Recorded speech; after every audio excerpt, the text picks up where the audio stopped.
সুদানের আবে এলাকার কাদুগলি লজিস্টিক বেসে সন্ত্রাসী হামলায় বাংলাদেশ সেনাবাহিনীর 6 জন শান্তিরক্ষী নিহত হয়েছেন। আহত হয়েছেন আরো 8 জন। সেনাদের মৃত্যুর সংবাদে শোকের ছায়া নেমে এসেছে পুরো দেশে। স্বজনের আহাজারিতে ভারী হয়ে উঠেছে নিহতদের বাড়ির পরিবেশ। নাটোর ও গাইবান্ধা থেকে প্রতিনিধিদের পাঠানো রিপোর্ট জানাচ্ছেন ইশরাত জাহান। কর্পোরাল মাসুদ রানা জন্ম নাটোরের লালপুর উপজেলার বোয়ালিয়াপাড়ায়। 2006 সালের জানুয়ারিতে বাংলাদেশ সেনাবাহিনীতে যোগ দেন তিনি। কিছুদিন আগেই যোগদান করেছিলেন আফ্রিকার সুদানের শান্তিরক্ষী মিশনে। রোববার সুদানের আবে এলাকায় সন্ত্রাসী হামলার খবর জানার পর থেকেই মাসুদ রানার সাথে যোগাযোগের চেষ্টা করছিল পরিবার। পরে জানতে পারেন যুদ্ধে নিহতদের একজন মাসুদ রানা। সে অনেক ভালো ছেলে, আমাদের এলাকার সবাই আর কি সুনাম আছে।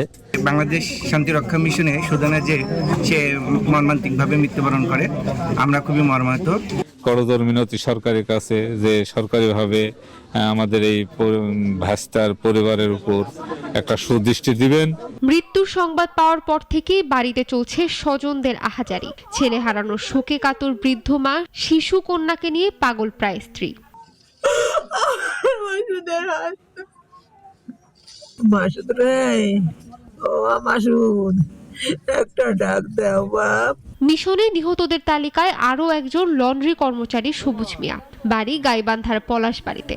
প্রায় 7 থেকে 8 বছর আগে বাংলাদেশ সেনাবাহিনীতে যোগদান করেন তিনি। আমরা সরকারের কাছে আবেদন চাই, আমরা ভাবিকে অ্যাকশন করে। আমরা সরকারের কাছে একটাই চাওয়া, আর্থিকভাবে ওর পরিবারটাকে একটু দেখাশোনা। 3 মাস আগেই বাড়িতে ছুটি কাটিয়ে পুনরায় কর্মস্থলে যোগ দেন তিনি। সবুজ মিয়ার মৃত্যুতে শোকের মাতম চলছে মা, স্ত্রী সহ স্বজনদের মাঝে।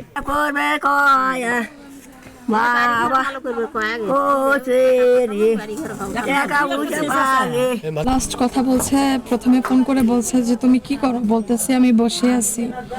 বলে খাবার খাইছো? আমি বলি হ্যাঁ খাবার খাইছি। সুদানের সন্ত্রাসী হামলায় এক অপূরণীয় ক্ষতির সম্মুখীন হল বাংলাদেশ সেনাবাহিনী। নিহতদের আত্মার মাগফিরাত ও আহতদের দ্রুত সুস্থতার কামনা পুরো দেশবাসীর। ইশরাত জাহান, নাগরিক।